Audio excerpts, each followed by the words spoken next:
प्राग की गलियां धुंध से ढकी हुई थीं। धुंध ऐसे लिपट रही थी जैसे गोथिक मीनारों और प्राचीन पुलों के चारों ओर शहर स्वयं अपनी सदियों पुरानी रहस्यों की सांस ले रहा हो। वल्तावा नदी चार्ल्स ब्रिज के नीचे धीमे स्वर में बह रही थी। उसकी लहरों में स्ट्रीट लैंप्स की सुनहरी रोशनी तरल कांपती रेखाओं में झिलमिला रही थी। एक हल्की फुहार गिर रही थी, आह जैसी कोमल, और आरव सेन ने अपना कोट और कसकर लपेट लिया। हवा में बारिश की गंध थी, भीगे पत्थरों की नमी थी और पास के ठेले से भुने हुए चेस्टनट्स की महक आ रही थी। वह घर से बहुत दूर था, फिर भी उसे भीतर से एक खिंचाव महसूस हो रहा था, एक अजीब सी अनाम सी निश्चितता कि कुछ उसका इंतजार कर रहा है। उसके बैग में एक ही लिफाफा रखा था, बिना किसी नाम या पते के। बस एक पंक्ति लिखी थी रहस्यमय हस्ताक्षरों में, she holds the key but her silence is your curse. वो चाबी अपने पास रखती है, लेकिन उसका मौन ही तुम्हारा शाप है। आरव ने यह वाक्य अपनी कोलकाता से उड़ान भरते वक्त बार बार पढ़ा था। उसने उसे मजाक या भ्रम समझकर अनदेखा करने की कोशिश की थी, लेकिन अब जब वह प्राग के दिल में खड़ा था, उसे महसूस हुआ कि शायद किस्मत ने ही उसे यहां बुलाया है। वह प्राग म्यूजियम ऑफ रेनेसांस आर्ट में दाखिल हुआ। विशाल हॉल में हल्की हल्की बातचीत, धीमी हंसी और गिलासों की नाजुक टकराहट की गूंज थी। झूमरों की रोशनी संगमरमर के चमकते फर्श पर सुनहरी बिंदुओं की तरह बिखरी हुई थी। विद्वान और क्यूरेटर काले और धूसर रंग के औपचारिक वस्त्रों में धीमे कदमों से इधर उधर घूम रहे थे। अपनी बातचीत लगभग फुसफुसाहट से ऊपर नहीं उठा रहे थे, और तभी उसने उसे देखा। एक स्त्री, लंबी, सुघड़ और संयत, हॉल के दूर छोर पर एक छोटे से कैनवस के सामने खड़ी थी। उसके बाल गहरे शहद के रंग के गर्दन के पीछे डीले बंधे थे। उसने काले रंग का गाउन पहना था, सादा पर पूर्णता से सिला हुआ, जिसकी कपड़े की हल्की चमक झूमर की रोशनी को पकड़ लेती थी। वह चित्र को एक गहन श्रद्धा से देख रही थी। उसके दस्ताने पहने उंगलियां फ्रेम को ऐसे स्पर्श कर रही थीं, मानो यह कोई पूजा का अनुष्ठान हो, केवल प्रशंसा नहीं। वह चित्र द विस्पर कोर्ट जैसे रोशनी में स्वयं गुनगुना रहा था। उसमें एक आवरण से ढकी स्त्री थी, जिसकी आंखों में सदियों के रहस्य झलकते थे। होठों पर एक हल्की जानकार मुस्कान थी और रंगों की परतों के नीचे ज्यामितीय पैटर्न्स छिपे हुए थे। आरव की सांस थम गई। वह धीरे धीरे आगे बढ़ा, उसे बाधित न करते हुए, पर नजरें हटा भी न सका। अजीब है, उसने धीरे से कहा, जैसे खुद से, कैसे कोई चीज सदियों तक खुली आंखों के सामने छिपी रह सकती है। वह स्त्री मुड़ी, उसकी नजरें उससे मिलीं। वे आंखें धूसर थीं, गहरी, अथाह, जैसे वह सिर्फ उसे नहीं बल्कि उसके अनकहे विचारों को भी देख सकती हो। एक पल के लिए दोनों चुप रहे, फिर उसने हल्की रहस्यमयी मुस्कान दी। या शायद, उसने धीमी मधुर आवाज में कहा, वो कभी छिपी ही नहीं थी, हम ही सही रोशनी में नहीं देख रहे थे। वे शब्द आरव के भीतर चिंगारी की तरह गिरे। उसने खुद का परिचय दिया, आरव सेन, मैं कला में पैटर्न्स का अध्ययन करता हूं। मैं लियाना वोराकोवा हूं, उसने उत्तर दिया। उसकी आवाज में मधुर गुनगुनाती सी लय थी, जिसमें कहीं भूमध्य सागरीय तटों की झलक थी। और तुम, आरव सेन, वो देखते हो जो और लोग नहीं देख पाते। दोनों चुप खड़े रहे, चित्र जैसे उन्हें अपने भीतर खींच रहा था। आरव ने उस पर्दे के नीचे के पैटर्न्स को देखा, सूक्ष्म सर्पिल, छिपे हुए संकेत और ज्यामितीय आकृतियां जो मुश्किल से दिखाई देती थीं। तुम कला को समझते हो? लियाना ने धीरे से कहा, क्योंकि तुम जानते हो, ये केवल दिखाई देने वाली चीज नहीं है। फिर जैसे किसी अदृश्य संकेत पर उसने क्षमा मांगी। एक लंबा व्यक्ति काले सूट में पास आया।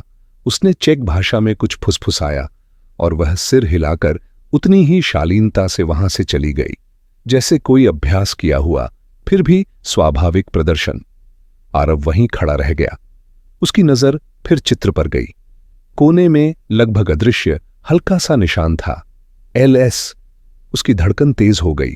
होटल लौटकर उसने वह लिफाफा मेज पर रखा और देर तक उसे देखता रहा।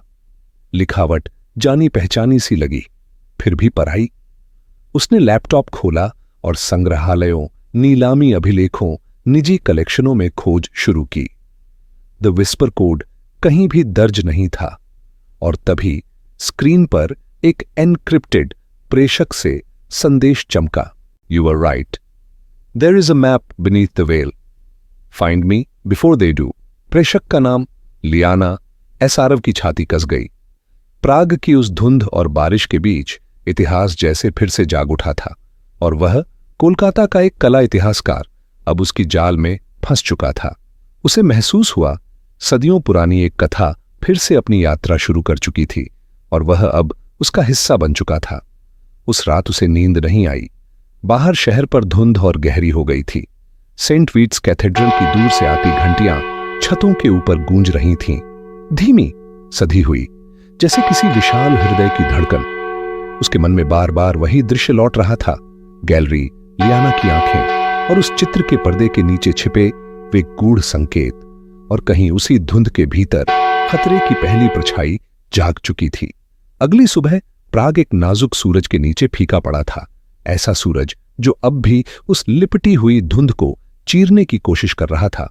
आरव कंकरीली गलियों से होता हुआ कैफे लेटना की ओर चला। हवा में भीगेपन के बीच भुनी हुई कॉफी और ताजा पेस्ट्री की सुगंध घुली हुई थी। उसके हाथ में वह लिफाफा था जो लियाना ने पिछली रात उसे दिया था। उसका वजन कागज से कहीं अधिक महसूस हो रहा था, जैसे उसमें दुनिया का कोई अंश ही बंद हो। लियाना पहले से वहां थी, खिड़की के पास बैठी जहां से वल्तावा नदी दिखाई दे रही थी। उसने अपने दस्ताने उतार रखे थे। उसकी उंगलियां इतनी नाजुक लग रही थीं कि जैसे वे रहस्य थामने के लिए बनी ही न हो। सूरज की रोशनी उसके बालों पर पड़ी थी, एम्बर और सोने की लकीरों में, और एक पल के लिए आरव उस बेचैनी को भूल गया जिसने उसे यहां तक पहुंचाया था। लगता है तुमने रात भर नींद नहीं ली। उसने धीमी, चिढ़ाती सी आवाज में कहा। करीब करीब नहीं, आरव ने जवाब दिया, उसकी सामने वाली कुर्सी पर बैठते हुए। वो चित्र और वो अक्षर बार बार सामने आते रहे। लियाना की नजरें स्थिर थीं, पढ़ी नहीं जा सकती। क्या तुमने पैटर्न देखा? आरव ने अपना लैपटॉप खोला। उसने द विस्पर कोड की तस्वीरें खोलीं, वे जो उसने इंफ्रारेड स्कैन में तैयार की थीं। स्क्रीन पर हल्की नीली ज्यामितीय रेखाएं झिलमिला रही थीं, सर्पिल, एक दूसरे को काटते त्रिकोण, और पर्दे के कोने पर हल्के संस्कृत अंकों के निशान। ये कोऑर्डिनेट्स हैं, उसने अंततः कहा, पैटर्न पर उंगली रखते हुए। या शायद एक नक्शा। देखो, यहां 24 पंखुड़ियां हैं। ये बंगाल के मंदिरों में बने कालचक्र की तरह है। लियाना झुककर देखने लगी। उसकी सांस आरव की बांह को छू गई। तो यह सिर्फ एक चित्र नहीं है, उसने कहा। उसकी आवाज में हल्का कंपन था। ये एक संदेश है। बिल्कुल, आरव बोला। और जिसने इसे छिपाया वह जानता था कि इसे केवल वही पढ़ सकेगा जो कोड समझे। दोनों घंटों तक उन छवियों में डूबे रहे।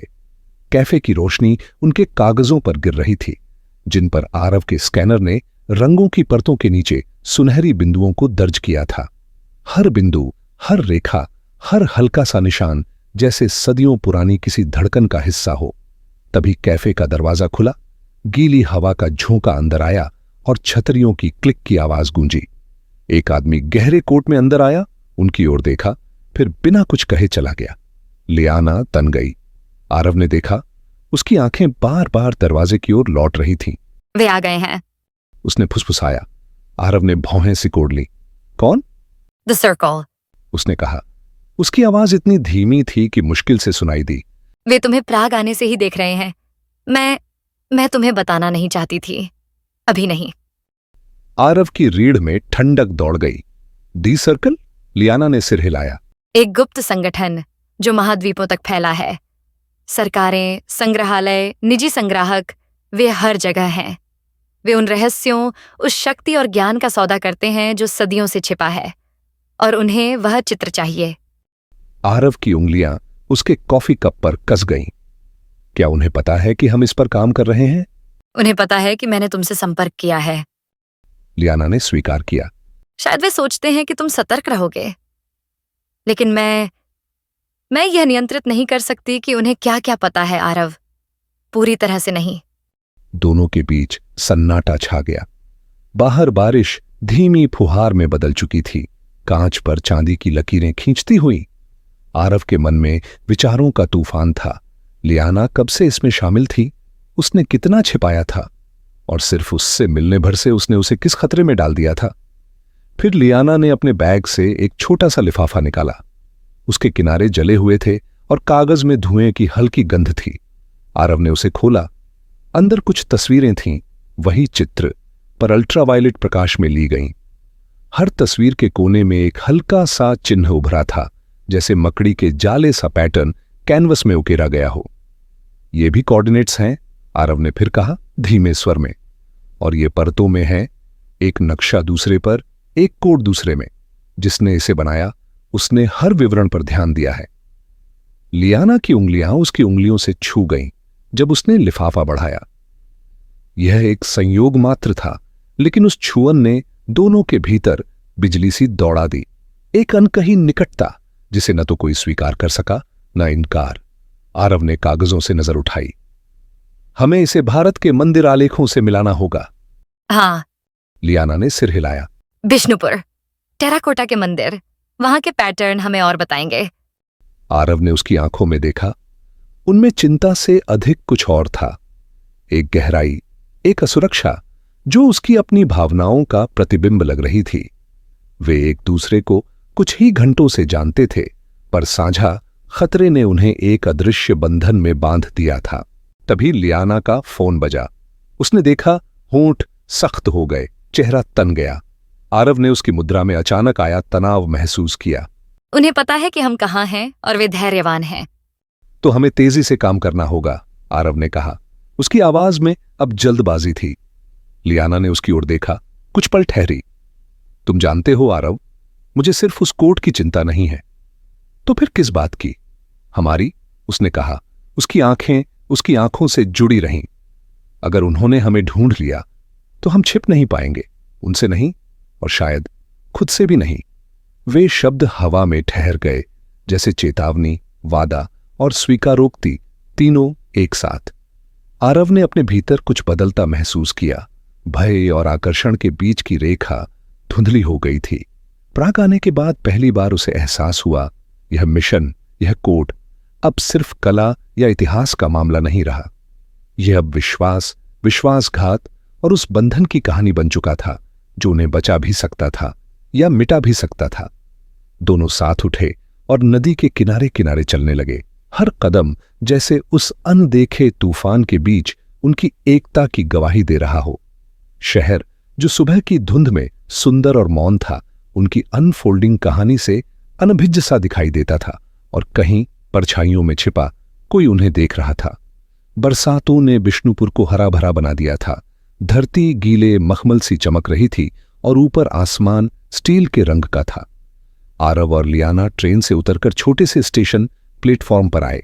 उनके जूते उन पानी के गड्ढों में धंस गए जो ऊपर के धूसर बादलों का प्रतिबिंब थे। भीगी मिट्टी और खिले फ्रेंजिपानी, फूलों की महक नदी के पानी की हल्की गंध में घुली हुई थी और हर हवा के झोंके के साथ इतिहास की कोई फुसफुसाहट बह निकलती थी। यह जगह, आरव ने धीमे स्वर में कहा, उसकी निगाहें क्षितिज पर फैलती हुईं, यह जिंदा है। लियाना ने सिर हिलाया। अपना दुपट्टा ठीक करते हुए उसने चारों ओर फैले मंदिरों को देखा। वे टेराकोटा की दीवारें, जो सदियों के मौसम झेल चुकी थीं, अब भी अपने उभरे हुए चित्रों में चमक रही थीं। युद्ध दृश्य, देवी देवता, पुष्प आकृतियां और ज्यामितीय पैटर्न, जिनमें कहीं न कहीं छिपे थे गूढ़ चिन्ह। हर सतह जैसे अर्थ से धड़क रही थी, मानो ये पत्थर उन हाथों को अब भी याद रखते हों जिन्होंने इन्हें तराशा था। सब कुछ यहां है, उसने धीमी आवाज में कहा। हर पैटर्न, हर आकृति, ठीक वही जो उस पेंटिंग में था। आरव का दिल तेजी से धड़कने लगा। उसने द विस्पर कोड के स्कैन बार बार देखे थे, लेकिन अब उन पैटर्न्स को मूर्त रूप में इन प्राचीन मंदिरों की दीवारों पर देखकर वे न सिर्फ सजीव लगे बल्कि तात्कालिक भी। वे मंदिरों के बीच संकरे रास्तों से गुजरते हुए आगे बढ़े। छज्जों से बरसता पानी दीवारों पर चांदी की लकीरें छोड़ रहा था। उनका मार्गदर्शक, एक झुके कंधों वाला बूढ़ा आदमी, रमेश, उनके आगे आगे चलता रहा। कभी कभी वह रुककर किसी छोटे से बिंदु की ओर इशारा करता जिसे अन्यथा कोई देख ही न पाता। किसी कमल में छिपा सर्पिल, टेराकोटा की पट्टिका पर हल्के से उकेरा गया चेहरा या बिंदुओं की श्रृंखला जो किसी प्राचीन संकेत लिपि की तरह थी। घंटों बीत गए। जब सूरज बादलों के बीच से झांकने लगा, रमेश उन्हें एक आंशिक रूप से ढहे हुए मंदिर में ले गया, जहां आने में वह झिझक रहा था। प्रवेश द्वार संकरा था, भीतर मिट्टी, फफूंद और धूप राख की मिलीजुली गंध थी। फर्श असमान था, काई और मलबे से ढका हुआ। मंदिर के एक छोर पर गिरी हुई ईंटों के नीचे आधी दबी पड़ी थी एक ताम्रपत्र। उस पर वही आकृतियां उकेरी थीं जो द विस्पर कोड की ज्यामिति से मेल खाती थीं। आरव झुक गया, उंगलियों से सावधानीपूर्वक धूल हटाते हुए। यही है, उसने फुसफुसाया। वह ताम्रपत्र उसके स्पर्श के नीचे जैसे गुनगुनाने लगा। वह कंपन उसकी बाहों से होते हुए उसके सीने तक उतर आया। लियाना उसके पास झुकी, उसकी आंखें विस्मय से चौड़ी हो गईं। उसने उंगलियों से उन लिपियों को छुआ। यह एक नक्शा है, उसने सांस रोकते हुए कहा। निर्देशांक, प्रतीक, कोड की परतें। जिसने इसे बनाया उसने चाहा था कि यह बचा रहे। बाहर बारिश तेज हो गई। मंदिर की छत पर उसकी धुन एक दूर के ढोल जैसी लग रही थी।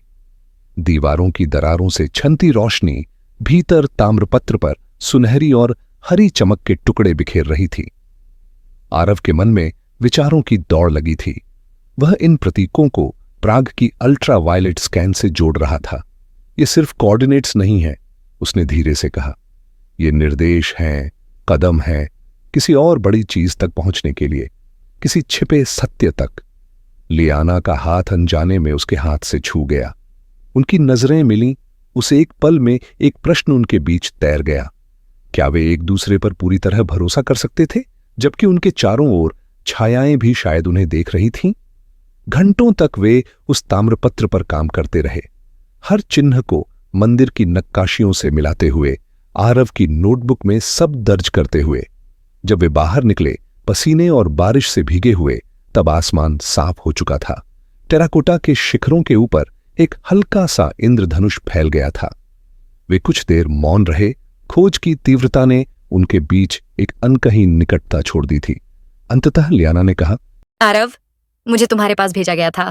वह ठिठक गया, दिल कस गया। भेजा गया? क्या मतलब? कोड को प्राप्त करने के लिए। उसने स्वीकार किया। उसकी आवाज मुश्किल से सुनाई दी। मैं उनका हिस्सा थी, दी सर्कल का। मुझे तुम्हारा मार्गदर्शन करना था, तुम्हें देखना था और रिपोर्ट भेजनी थी, लेकिन वह चुप हुई, नजरें झुका लीं। मैं नहीं कर पाई तुम्हें मिलने के बाद। आरव का सीना भारी हो गया। विश्वासघात और राहत दोनों एक साथ भीतर उठे, एक ऐसे भाव में जिसे वह नाम नहीं दे पाया। तो तुम झूठ बोलती रही? नहीं, उसने धीरे से कहा। आरव ने उसकी आंखों में देखा, किसी छल का संकेत खोजने की कोशिश की, पर वहां सिर्फ भय था और एक नाजुक ईमानदारी जो उसकी अपनी असुरक्षा का प्रतिबिंब लग रही थी। वह पल बारिश से भीगी हुई मंदिर प्रांगण की निस्तब्धता में ठहर गया, और तभी जैसे किसी अदृश्य संकेत पर छायाओं में एक आकृति उभरी। आरव का दिल धक से रह गया। एक आदमी भीगे ट्रेंच कोट में मंदिर की सीढ़ियों के किनारे से उन्हें देख रहा था। लियाना का शरीर तुरंत तन गया। उसका हाथ उसके छोटे चाकू की ओर बढ़ा। वे हमारे पीछे आ गए हैं, उसने फुसफुसाया। आरव की नब्ज तेज हो गई। तो हमें निकलना होगा अभी। दोनों भागे। मंदिरों के बीच संकरी गलियों से बारिश उनके पीछे धूंध की तरह बह रही थी। पीछे वह निगरानी करने वाला व्यक्ति छायाओं में गायब हो गया, मौन, धैर्यवान। वे एक सुनसान सराय तक पहुंचे, भीगे, थके और कांपते हुए। उन्होंने दरवाजा बंद कर दिया। तूफान से एक क्षणिक शरण पा ली। भीतर कमरे की गर्माहट एक राहत सा एहसास दे रही थी। आरव ने उसकी ओर देखा, भीगी, थकी हुई पर दृढ़। उसके बैग में रखा ताम्रपत्र अब भी उनके रहस्य का भार लिए था। मुझे नहीं पता हम और कितनी देर छिपे रह पाएंगे, उसने स्वीकार किया। हमें छिपने की जरूरत नहीं, लियाना ने धीरे से कहा। वह पास आई, उसका हाथ उसके बांह से छू गया। अब की बार जानबूझकर, ठहराव के साथ। हम साथ हैं और साथ ही सामना करेंगे। आरव ने पहली बार खुद को यह मानने दिया कि वह सचमुच इस पर भरोसा कर सकता है। खतरे के बीच सदियों पुराने रहस्यों की धड़कन में उसने एक नाजुक डोर महसूस की, एक बंधन जिसका नाम वह अभी नहीं जानता था, पर जो उसे एक स्थिर, थरथराती हुई निश्चितता दे रहा था। बाहर बारिश धीमी होकर फुहार बन गई थी। टेराकोटा के मंदिर, जो सदियों से भक्ति और रहस्य के मौन साक्षी थे, जैसे उनके साथ सांस ले रहे हों, मानो स्वीकार कर रहे हों कि कोट और उसमें गुंथा प्रेम अब अपना पहला आश्रय पा चुका था। बिष्णुपुर से कोलकाता की ओर जाती ट्रेन वर्षा से भीगी पटरियों पर खड़खड़ाती हुई आगे बढ़ रही थी। हर झटका धातु के डिब्बे में एक हल्का कंपन पैदा कर रहा था। बाहर मानसून ने ग्रामीण परिदृश्य को हरे और धूसर रंगों की धुंध में बदल दिया था। भीतर आरव खिड़की के पास बैठा अपनी नोटबुक खोले हुए था, बार बार अपने शोध फाइलों को स्कैन कर रहा था। बिष्णुपुर से मिली तांबे की पट्टिका उसके पास रखी थी, मुलायम कपड़े में सावधानी से लिपटी हुई, फिर भी वह असहनीय रूप से भारी लग रही थी। सामने वाली सीट पर लियाना दीवार से सिर टिकाए बैठी थी। उसके बाल तूफान से भीगे थे और आंखें बंद थीं। वह हल्के से दीवार पर सिर टिकाकर सोई थी। उसकी उंगलियां पास की सीट को छू रही थीं। आरव ने कुछ देर तक उसे देखा। उसके मन में एक इच्छा उठी कि वह उसका हाथ थाम ले, लेकिन उसने खुद को रोक लिया। उस शांति में कुछ ऐसा नाजुक था जिसे तोड़ने का मन नहीं हुआ, लेकिन डिब्बे की उस शांति में भी एक ठंडक आरव के भीतर उतरने लगी थी। उस सुबह जब वह अपने लैपटॉप में एनक्रिप्टेड फाइलों की समीक्षा कर रहा था, उसने कुछ अजीब देखा था। उसके शोध डेटा को, जो कोडेड और सुरक्षित रखा गया था, किसी ने दूर से एक्सेस किया था। कनेक्शन लियाना के टैबलेट से आया था। उसने तुरंत कुछ नहीं कहा, अभी नहीं, बस उसे देखता रहा, मन में अविश्वास और बेचैनी का बोझ लिए। अब जब ट्रेन पटरियों पर झूलती आगे बढ़ रही थी, लियाना ने करवट ली, आंखें धीरे धीरे खुलीं। तुमने सोया नहीं? उसने धीमी, लगभग कोमल आवाज में कहा। काम था, आरव ने जवाब दिया, लेकिन उसके स्वर में छिपा तनाव साफ झलक रहा था। काम कभी तुम्हें छोड़ता नहीं, है ना? उसने हल्के मजाक के लहजे में कहा। उसकी उंगलियां आरव के हाथ की ओर बढ़ीं, पर आरव ने हाथ पीछे खींच लिया। पल भर में उनके बीच की दूरी शीशे जैसी नुकीली हो गई। लियाना ने बदलाव महसूस किया। उसके होंठ सख्त हो गए, आंखें हल्की सिकुड़ गईं। क्या हुआ? कुछ नोटिस किया है? आरव ने सावधानी से कहा। उसकी आवाज स्थिर थी, लेकिन धड़कनें तेज थीं। मेरी एनक्रिप्टेड फाइलें कल रात रिमोटली एक्सेस हुई, तुम्हारे टैबलेट से। एक पल के लिए लियाना ने कुछ नहीं कहा, फिर उसकी आंखों में हल्की चमक उठी, जैसे बादलों के बीच बिजली की लकीर। तुम्हें नहीं देखना चाहिए था, उसने धीरे से कहा। बस इतना ही कहना है? आरव की आवाज ऊंची हो गई, हालांकि वह खुद को संयमित रखने की कोशिश कर रहा था। तुम ही मुझे इसमें लाई, पेंटिंग, कोड, खतरा, और अब तुम। मैंने वही किया जो जरूरी था, उसने बीच में कहा, लगभग विनती के स्वर में। तुम नहीं जानते हम किससे सामना कर रहे हैं। द सर्कल कोई साधारण गुप्त संगठन नहीं। वे सरकारों, सेनाओं और हमारे जैसे लोगों को नियंत्रित करते हैं। अगर मैं वो फाइलें न भेजती तो वो हमें दोनों को मार देते। आरव ने उसकी ओर देखा। अविश्वास और क्रोध उसके भीतर टकरा रहे थे। तो तुम उनके लिए काम कर रही हो? करती थी, उसने फुसफुसाकर कहा। उसकी निगाहें बारिश से धुंधली खिड़की पर टिक गईं। जब तक मैं तुमसे नहीं मिली थी, जब तक मैं रुक नहीं गई। वो शब्द एक साथ तीर की तरह चुभे और मरहम की तरह ठंडक भी दे गए। धोखा, राहत, उलझन, चाहत। वह उसे पूरी तरह विश्वास करना चाहता था, लेकिन शक अब हवा में बिजली की तरह गूंज रहा था। तो फिर क्यों? उसने धीरे टूटी हुई आवाज में पूछा। क्यों मेरे पास रुकी रहीं, अगर ये सब एक योजना का हिस्सा नहीं था? लियाना ने उसका हाथ थाम लिया, इस बार जानबूझकर, लगभग कांपते हुए। क्योंकि मैंने चुना था, क्योंकि मैं तुम्हें नहीं खो सकती थी, न तुम्हें न हमें। दोनों के बीच एक भारी दमघोंटू चुप्पी छा गई। ट्रेन आगे बढ़ती रही, पहियों की ताल जैसे समय की धड़कन। बाहर तूफान था, भीतर बस विश्वास और धोखे का धुंधलका। फिर अचानक खिड़की से एक परछाई गुजरी। आरव ने देखा, एक लंबा आदमी भीगता हुआ ट्रेन के साथ साथ चल रहा था। उसकी नजर उन पर थी। वे पास आ गए हैं, लियाना ने बुदबुदाया। उसकी आवाज तनाव से भरी थी। वे हमें बिष्णुपुर से ही ट्रैक कर रहे हैं और अब उन्हें पता है हम कहाँ जा रहे हैं। आरव के भीतर खतरे की घंटियां गूंजने लगीं। दी सर्कल, उनके शिकारी, उनकी योजनाएं, उनकी निगरानी, सब कुछ उसके सीने पर भार की तरह उतर आया। अपनी चीजें समेटो, लियाना ने अचानक कहा। हर शब्द में तत्परता थी। वह उठी, कोट और बैग उठाते हुए चारों ओर देखने लगी, जैसे हर परछाई में कोई खतरा छिपा हो। आरव ने बिना सवाल किए उसका साथ दिया। अगले स्टेशन पर वे उतर गए और बारिश में भीगे कोलकाता की गलियों में गुम हो गए। हर कदम, हर पानी की छींट जैसे किस्मत की धड़कन थी जो उन्हें खतरे और एक दूसरे के और करीब ला रही थी। वे अंततः नदी किनारे एक छोटे साधारण से सराय में पहुंचे। तूफान के बीच वह जगह किसी आश्रय जैसी लगी। आरव ने उसकी ओर देखा, भीगी, थकी हुई और फिर भी अडिग। उसके बैग में रखी तांबे की पट्टिका उनके बीच मौन में झूलता एक भारी रहस्य थी। मुझे नहीं पता हम और कितनी देर तक छिप पाएंगे, आरव ने कहा। जरूरत नहीं, लियाना ने धीमी आवाज में जवाब दिया। वह उसके पास आई, हाथ उसके बाजू को हल्के से छू गया, ठहर गया। हम साथ हैं। पहली बार आरव ने खुद को विश्वास करने दिया। खतरे के बीच सदियों पुराने रहस्यों की धड़कन में उसने उस नाजुक बंधन को महसूस किया जिसे नाम देना अभी बाकी था, पर जो भीतर गहराई तक सच्चा था। बाहर बारिश अब सिर्फ फुहार बन चुकी थी। कोलकाता की पुरानी गलियां धुंध में लिपटी थीं, लेकिन उस छोटे से कमरे में उनके दिल एक साथ धड़क रहे थे, विश्वास, धोखे और अनकही चाहत के तालमेल में। और उसी क्षण लियाना के फोन पर एक संदेश चमका। तुम बहुत आगे बढ़ चुकी हो, कोट वापस लाओ वरना तुम दोनों मरोगे।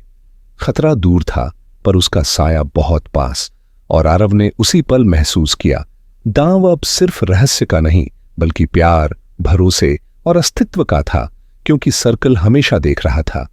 बरसात ने कोलकाता को एक भूल भुलैया में बदल दिया था।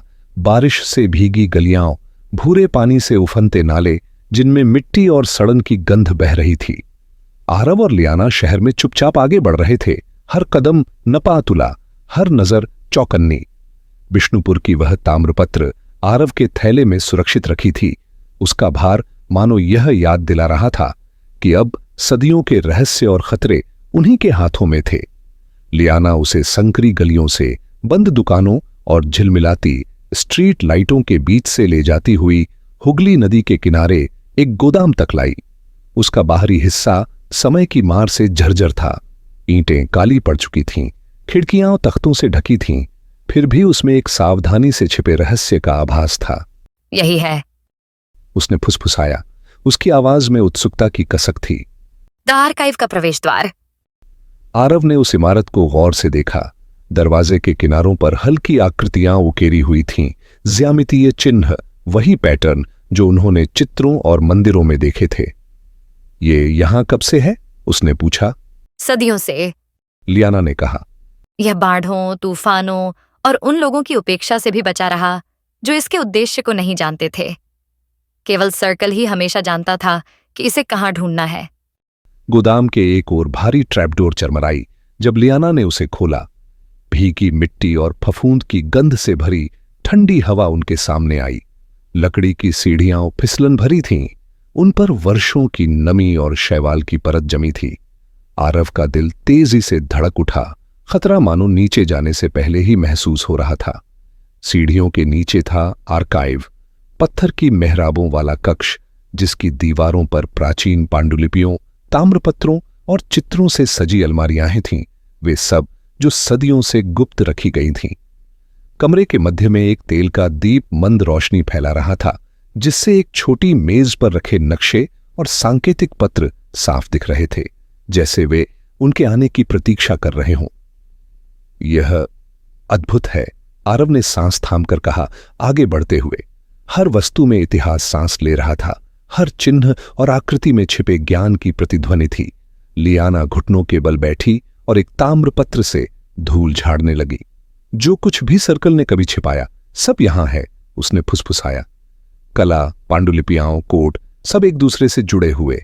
और यह, उसने एक मुड़ा हुआ नक्शा दिखाते हुए कहा, विस्पर कोड की अंतिम लोकेशन बताता है। आरव ने नाजुक कागज खोला, उस पर बारीकी से लिखे नोट्स को देखा। कोऑर्डिनेट्स, वह बुदबुदाया, और निर्देश भी। यह एक साइफर के भीतर दूसरा साइफर है। जिसने भी इसे बनाया उसने इसे हर कीमत पर सुरक्षित रखना चाहा। वे घंटों तक चुपचाप काम करते रहे। बाहर की बारिश उनकी साथी थी। तभी आरव की नजर दीवार पर हिलती परछाइयों पर पड़ी। वह ठिठक गया। उसका हाथ अनायास लियाना की ओर बढ़ गया। उन्होंने हमें ढूंढ लिया, लियाना ने कांपती आवाज में कहा। आरव की धड़कन तेज हो गई। हमें अभी निकलना होगा, तुरंत। लेकिन जैसे ही वे बाहर की ओर बढ़े, मेज के नीचे कोई यांत्रिक ध्वनि हुई। एक पैनल खिसका और उसके भीतर एक छोटा सा संदूक नजर आया, जिसमें पत्र, नक्शे और एक चाबी रखी थी, जिसका अर्थ केवल वही समझ सकते थे जो उस कोड को जानता हो। आरव ने सावधानी से संदूक उठाया। उसकी उंगलियों में सदियों का भार उतर आया। यही है, उसने फुसफुसाया। द की, सब कुछ। लियाना ने उसकी आंखों में देखा। हमने कर दिखाया, उसने धीरे से कहा। उसकी आवाज में राहत और विस्मय दोनों थे, पर वह पल क्षणिक था। ऊपर से कदमों की आवाज गूंजी, ठहरी हुई, मापी हुई और कठोर। वे पास आ चुके हैं, आरव ने कहा। सर्कल ने उनका पीछा महाद्वीपों के पार किया था और अब वे यहां थे। उन्होंने संदूक, नक्शे और ताम्रपत्र समेटे और तेजी से कमरे में आगे बढ़े। सीढ़ियों के ऊपर परछाइयां और घनी हो गईं। आरव ने तत्काल योजना सोची। एक सर्विस टनल है, उसने कहा। यह नदी तक जाती है, हम वहां से बिना देखे निकल सकते हैं। लियाना ने उसकी पीठ पर हाथ रखा और दोनों उस गुप्त मार्ग से नीचे उतरे। सुरंग में गीले पत्थरों और इतिहास की गंध थी। पैरों के नीचे बहता पानी दिल की धड़कन सा सुनाई दे रहा था। हर कदम विश्वास की परीक्षा था, हर सांस खतरे की याद। नदी के किनारे तक पहुंचते पहुंचते बाढ़ का पानी उफान पर था। धार में कचरा बह रहा था। आरव और लियाना एक छोटी लकड़ी की नाव में चढ़े और उसे धारा में धकेल दिया। शहर की रोशनी पानी की लहरों पर टूटकर बिखर रही थी, जैसे उनकी जिंदगी की उलझने। कुछ देर के लिए उन्होंने खुद को सांस लेने दिया। लियाना की उंगलियां आरव की उंगलियों से छू गईं जब उसने नाव संभाली। हम बच गए, उसने धीमे से कहा। आरव ने उसकी ओर देखा। उसकी आंखों में वह स्वीकारोक्ति थी जिसमें प्रेम और अपराध, निष्ठा और विद्रोह सब एक साथ घुल गए थे। हां, उसने जवाब दिया, हम दोनों। नाव हुगली की धारा में बहती चली गई, आर्काइव से दूर, तत्काल खतरे से दूर, पर उन रहस्यों की गहराइयों की ओर और भी भीतर जिनका पर्दा उन्होंने उठाया था। उनके हाथ एक दूसरे में उलझे रहे, विश्वास और आकांक्षा की वह नाजुक डोर जिसे अब कोई तोड़ने की हिम्मत नहीं कर सकता था। जैसे जैसे नदी की अंधेरी लहरें उन्हें अपने भीतर समेटती गईं, आरव को अपने सफर का अर्थ समझ आया। नदी के नीचे छिपे उस आर्काइव ने उन्हें ज्ञान तो दिया था, पर साथ ही बांध भी लिया था। भय में, आशा में और उस प्रेम में जो इतिहास की परछाइयों में तपकर और प्रबल हो गया था। ऊपर शहर अब भी निश्चिंत नींद में था, पर पानी के नीचे, पत्थरों और स्याही के बीच षड्यंत्र का दिल अब भी धड़क रहा था। और कहीं दूर सर्कल अपनी अगली चाल चल चुका था। वियना एक रहस्यों का शहर था, जैसा कि आरव और लियाना ने वहां पहुंचते ही महसूस किया। उसकी गलियां बारोक स्थापत्य की भव्यता और अंधेरी गलियों की रहस्यमयी छाया से गूंथी थीं, और पत्थरों की सड़कें सदियों के इतिहास से चमक उठी थीं। हवा में भुने हुए चेस्टनट, बारिश और पुराने पत्थरों की हल्की सी गंध थी। लेकिन उसकी इस सुरुचिपूर्ण सतह के नीचे शहर में एक शांत छिपा हुआ खतरा धड़क रहा था। हर शीशे की खिड़की में झलकता प्रतिबिंब, हर कोने में हिलती परछाई मानो उन्हें देख रही हो। वे एक सेफ हाउस पहुंचे थे जो कभी सर्कल की यूरोपीय शाखा का था, और ऐतिहासिक केंद्र में एक भूले बिसरे पुराने घर के पीछे छिपा हुआ था। दरवाजा भारी था, घावों से भरा हुआ, और खुलते ही एक संकरी दालान में गया जो पूरी तरह आईनों से ढंकी थी। उन प्रतिबिंबों ने खुद को अंतहीन गुनाह दिया, जैसे छवियों की एक भूल भुलैया बन गई हो, और आरव को लगा मानो वास्तविकता ही टूट गई हो। यह जगह भ्रमित करने के लिए बनाई गई थी, ताकि तुम अपने ही इतने रूप देखो कि तय न कर सको कौन सा सच है। आरव ने उंगलियां दीवार पर फिराईं, आईनों के किनारों को छुआ, हल्की खरोंचें और छिपे हुए हिंजेस नोट किए। एक जाल, उसने धीमे से कहा, या शायद एक परीक्षा। लियाना उसके पास आई, उसका हाथ हल्के से आरव के हाथ से छू गया। और फिर भी यही जगह हमें यहाँ लाई है, सर्कल के हृदय तक। वे सतर्कता से आगे बढ़े। हर कदम, हर हलचल आईनों में प्रतिबिंबित होती रही, जब तक वे घर के पीछे स्थित एक पुस्तकालय में नहीं पहुंचे। ऊंची अलमारियां फर्श से लेकर छत तक फैली थीं, जिनमें किताबें, पांडुलिपियां और प्राचीन नक्शे सजे थे। हर वस्तु सावधानी से वर्गीकृत थी। हर शेल्फ पर सांकेतिक लेबल लगे थे। बीच की मेज पर फैले थे चित्र, सांकेतिक पत्र और दस्तावेज, जिनमें सर्कल की सदियों पुरानी गतिविधियां दर्ज थीं। आरव ने उन्हें विस्मय से देखा। इन्होंने सब कुछ नियंत्रित किया है, कला, राजनीति, व्यापार, यहां तक कि धर्म भी, ताकि शक्ति अपने हाथ में रहे। और यह सब इन्हीं कूटबद्ध ज्ञान पर आधारित है। लियाना ने एक दस्तावेज की ओर इशारा किया, जिसमें यूरोपीय नेटवर्क का विवरण था। विस्पर कोड कभी सिर्फ एक नक्शा नहीं था, यह एक कुंजी है, प्रभाव की, शक्ति की। जिसके पास यह है, वही इतिहास की दिशा बदल सकता है। उस सच्चाई का भार उन दोनों पर उतर आया। उस कमरे में, जहां सदियों की महत्वाकांक्षा, छल और प्रतिभा गूंथी थी, आरव को एहसास हुआ कि वे कितने छोटे हैं, फिर भी उनके निर्णय कितने निर्णायक हो चुके हैं। अचानक दरवाजे की क्लिक ने दोनों को चौकन्ना कर दिया। वे अकेले नहीं थे। बाहर आईनों की गलियों में परछाइयां हिल रही थीं। आरव तुरंत लियाना के आगे आ गया, हर प्रतिबिंब पर नजर जमाए। एक आदमी छाया से बाहर आया, सलीके से सजे वस्त्र, तेज और गणनात्मक निगाहें। वह उम्रदराज था, पर उसमें एक ठंडी नफासत थी और एक अनकहा भय। तुम बहुत दूर आ गए हो, उसने शांत स्वर में कहा। जितना मैंने सोचा था, उससे कहीं ज्यादा। लियाना की उंगलियां आरव के बांह पर कस गईं। हम तुमसे नहीं डरते, उसने दृढ़ आवाज में कहा, यद्यपि उसकी सांसों में तनाव झलक रहा था। आदमी मुस्कुराया, एक हल्की, असहज मुस्कान। डर की जरूरत नहीं, उसने कहा, आवश्यक है नियंत्रण। उसने मेज पर रखे दस्तावेजों की ओर इशारा किया। तुम्हारे पास कुंजी है, हां? पर क्या तुम जानते हो ये क्या खोलती है और किस कीमत पर? आरव का दिल तेजी से धड़कने लगा। ये वही था, सर्कल का नेता, उनकी खोज का अंतिम पड़ाव। खतरा आसन्न था, पर आरव जानता था कि यह टकराव शारीरिक नहीं, बौद्धिक होगा। यहां शब्द और निर्णय ही हथियार थे। हम इतना जानते हैं, आरव ने स्थिर स्वर में कहा, कि ज्ञान किसी एक का नहीं होता और हम इसे सुरक्षित रखेंगे। आदमी की दृष्टि लियाना पर ठहरी। फिर भी तुम दोनों साथ खड़े हो, उसने कहा। भरोसा नाजुक होता है ना? लियाना ने आरव के और पास आते हुए कहा, यह तुम्हारे सोच से कहीं मजबूत है। एक पल के लिए कमरे में केवल सन्नाटा था, शहर की दूरस्थ गुनगुनाहट के सिवा कुछ नहीं। फिर आदमी का भाव बदला, खीज और स्वीकारोक्ति के बीच झूलता हुआ। शायद तुम मेरी अपेक्षा से अधिक शक्तिशाली हो, उसने कहा। तुम्हें रोका नहीं जा सकता, बिना हमारे उजागर हुए। शायद तुम्हारे लिए सर्कल से बाहर भी कोई स्थान है। आरव और लियाना के भीतर राहत की लहर दौड़ गई। यह टकराव जितना तीव्र था, उतना ही अद्भुत भी। यह हिंसा से नहीं, बल्कि उनके संकल्प की मान्यता से समाप्त हुआ। वे कुछ दिनों तक वियना में रहे, दस्तावेजों का अध्ययन करते हुए, सदियों से फैले सर्कल के प्रभाव का मानचित्र बनाते हुए और अपने अगले कदमों की योजना करते हुए। हर नजर जो वे एक दूसरे पर डालते, उसमें निःशब्द विश्वास और धीरे धीरे गहराता प्रेम झलकता, जो साझा खतरे की आग में ढलकर और गाढ़ा हो गया था। एक शाम जब वे डेन्यूब नदी के किनारे एक छत पर खड़े थे, शहर सांझ की रोशनी में नहाया हुआ, लियाना ने अपना हाथ आरव की छाती पर रखा। हमने हृदय पा लिया, उसने धीरे से कहा। अब हमें तय करना है कि इसके साथ क्या करना है। आरव ने उसे पास खींच लिया। जो भी करें, साथ करेंगे, हमेशा। नीचे नदी में डूबते सूरज की किरणें झिलमिला रही थीं। शहर की बत्तियां एक एक कर जगमगाने लगीं।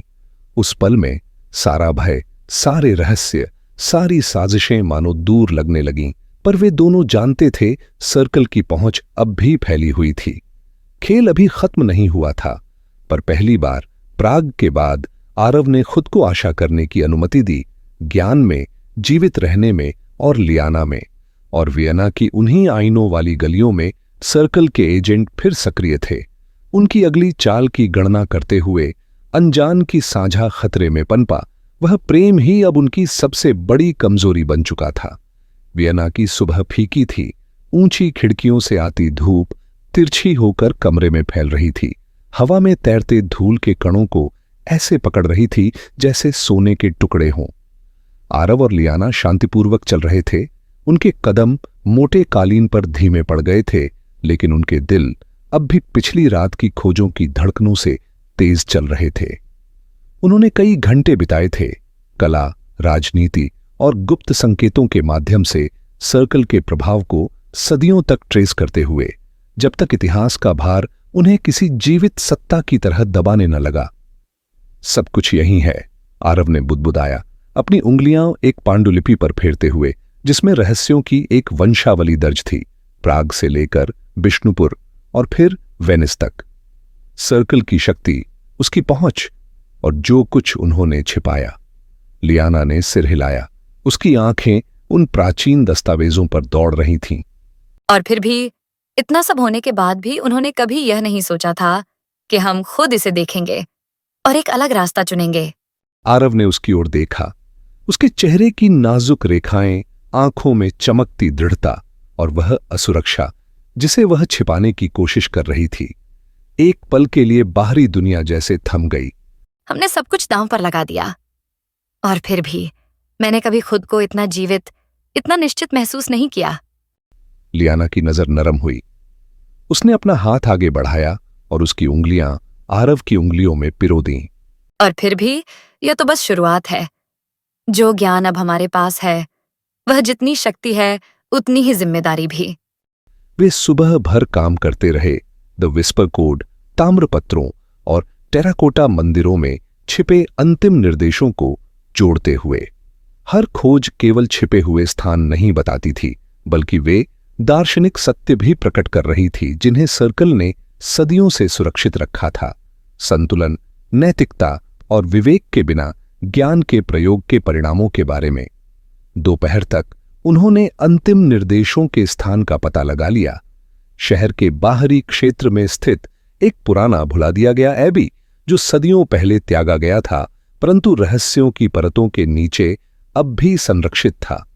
वह एबी उस शाम की सुनहरी रोशनी में शांत खड़ा था, उसकी दीवारें उन रहस्यों से चमक रही थीं जिनका वे महीनों से पीछा कर रहे थे।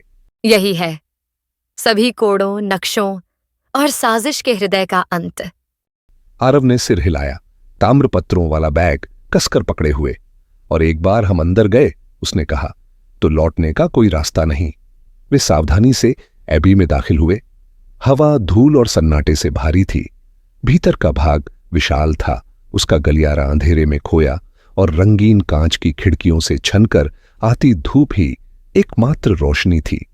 फर्श पर बने प्रतीक वही थे जो वे कोड़ों में देख चुके थे, सदियों की गुप्त विद्या का परिणाम। मध्य भाग में एक पत्थर का मंच था और उस पर एक ही वस्तु रखी थी, एक छोटा बारीक नक्काशीदार डिब्बा। उसकी नक्काशियां ताम्रपत्रों पर बने संकेतों जैसी थीं और जैसे ही आरव ने उसे उठाया, उसकी हथेलियों में एक हल्की कंपन सी महसूस हुई। यही कुंजी है, उसने फुसफुसाया। अंतिम हिस्सा। लियाना उसके पास आई, उसका हाथ आरव के हाथ से छू गया। साथ में? उसने पूछा। साथ में, उसने उत्तर दिया। उन्होंने डिब्बा खोला। उसके भीतर थे पांडुलिपियां, चार्ट्स और कोडिसेस, जिनमें सदियों से छिपा ज्ञान दर्ज था। ऐसा ज्ञान जो यदि गलत हाथों में पड़ जाए तो दुनिया को मोड़ दे, और यदि समझदारी से उपयोग हो तो उसे आलोकित कर दे। आरव और लियाना ने एक दूसरे की ओर देखा। एक साझा समझ उनकी आंखों में थी। यह ज्ञान अब उनका है, इसकी रक्षा करना, इसे विवेक से प्रयोग करना और उसे उन लोगों से बचाना जो इसका दुरुपयोग कर सकते हैं। अचानक एक आवाज गूंजी, एबी के भीतर कदमों की। आरव सतर्क हो गया, पर वह केवल एक वृद्ध रखवाला था जो अंधेरे से उभर कर आया। दशकों से यहां कोई नहीं आया, उसने कहा। उसकी आंखों में जिज्ञासा और सावधानी एक साथ झलक रही थी। बहुत कम लोग इसके योग्य होते हैं, लियाना ने हल्की मुस्कान के साथ कहा। हम इसे सुरक्षित रखने आए हैं, इसका उपयोग करने नहीं। वृद्ध ने कुछ क्षण उन्हें देखा, फिर सिर हिलाया। तो यह अब तुम्हारा है, इसकी रक्षा करो।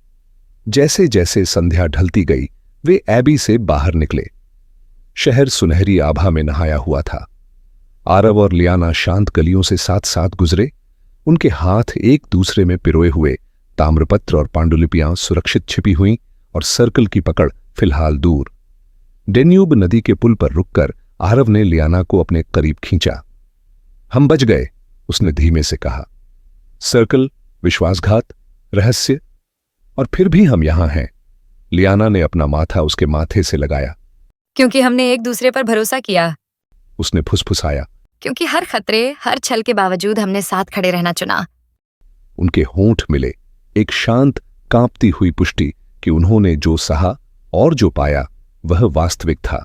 उनके चारों ओर शहर अपनी अनभिज्ञता में चलता रहा, अनजान कि इतिहास अभी अभी दो लोगों के हाथों में बदल गया था, जिन्होंने भय और शक्ति के बजाय साहस, प्रेम और विवेक को चुना।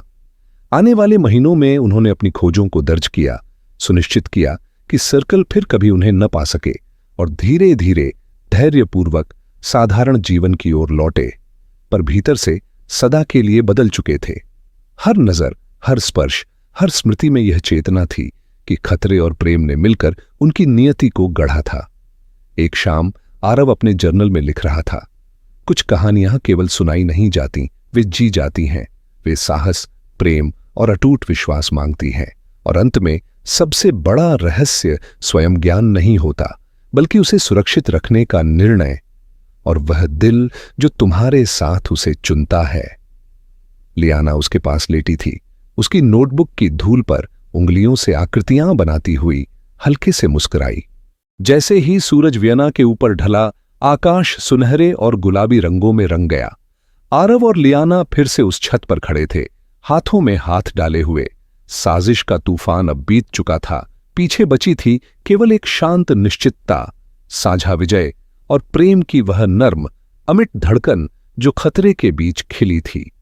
और महीनों में पहली बार उन्होंने खुद को बस सांस लेने दिया, साथ साथ निडर और सदा के लिए एक दूसरे से बंधे हुए।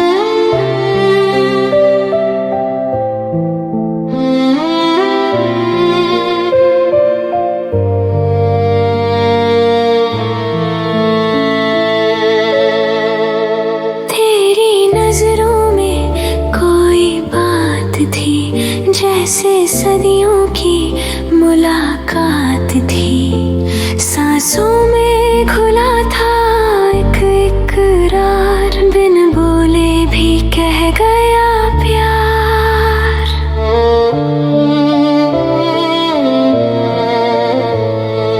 रात थी चुप, दिल बेकरार, एक पल ठहरा हुआ संसार।